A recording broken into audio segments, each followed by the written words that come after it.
Halo Fitsmania, saya Joe Poanfu, biasa dipanggil nama JP, Joe atau JP. Jadi kita akan membahas tentang testosteron. Apa sih testosteron itu? Yuk kita lihat, sama nggak sih testosteron itu dengan sperma? Ya, apakah kamu bingung bedain antara libido, testosteron, dan sperma? Awalnya juga bingung seperti, seperti saya. Testosteron adalah hormon seks yang diproduksi di testis pria. Cara produksinya gimana? Selain itu, testosteron juga memproduksi sel sperma. Ternyata dua hal ini diproduksi dari dua hormon yang diproduksi di dalam kelenjar otak kita, di kelenjar pituitari, kemudian ke hipotalamus, kemudian langsung dikirim ke testis pria.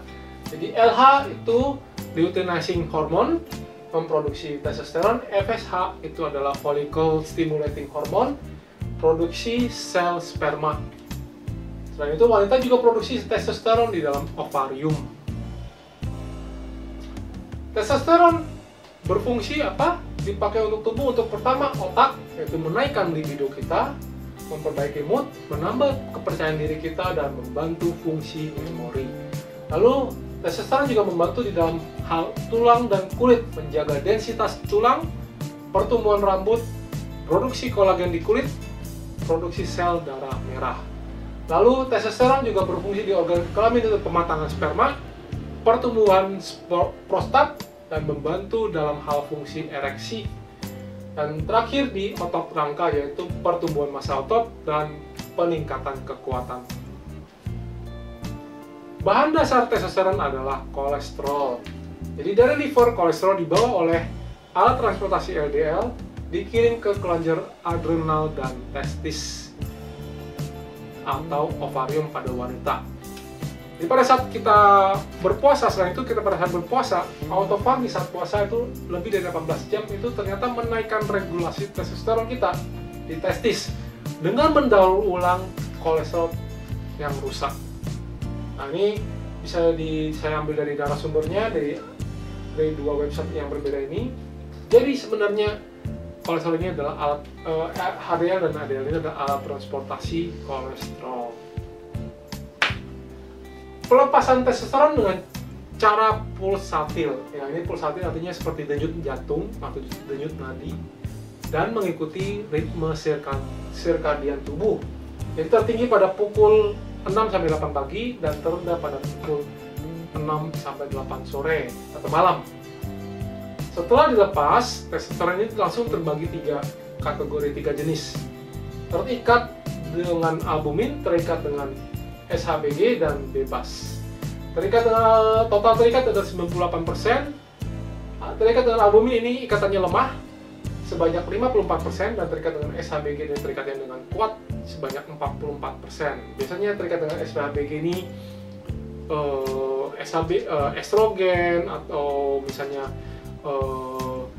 DHT, ya. Kemudian bebas adalah 1-2%. Terikat berarti tidak bisa dipakai ke otot kita. Ini berdasarkan dari narasumber di aerodynamic.com. Pria dewasa memiliki kadar testosteron 7-8 kali lebih tinggi daripada wanita dewasa. Jadi perbandingannya dia bisa lihat total produksi pria itu 4-7 mg per hari secara pulsatil dikirim dari non-stop selama 24 jam sebenarnya, ya. Dan wanita itu sekitar 0,4-0,5 mg per hari. Nah, ini alasan mengapa otot pria lebih mudah bertambah dan membesar 7-8 kali lipat dibandingkan wanita. Ya.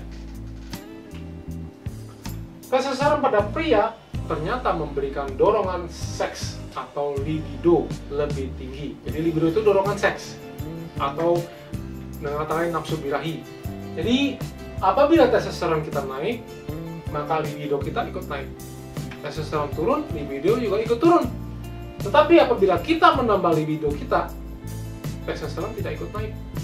Jadi sayangnya libido yang naik bukan berarti testosteron bisa ikut naik. Karena pemicu libido itu bisa dari banyak faktor.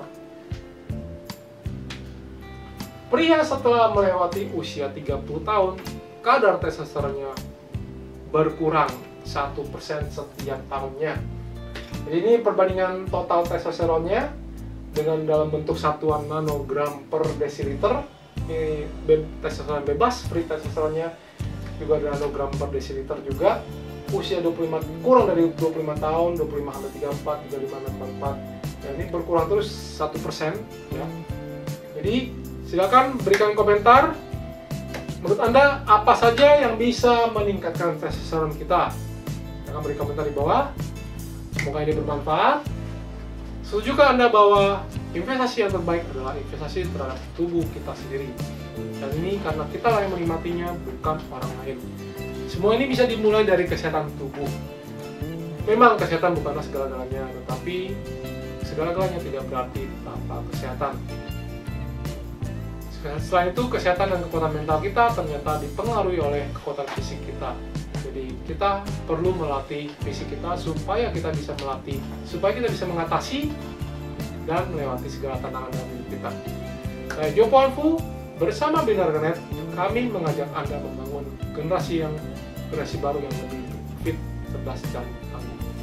Di Binarganet, kami selalu percaya bahwa setiap orang pasti bisa memiliki tubuh yang ideal dan sehat. Dengan subscribe, like, dan share video ini, Anda turut membantu membangun Indonesia sehat dan kuat. Salam cerdas fitness, saya JP.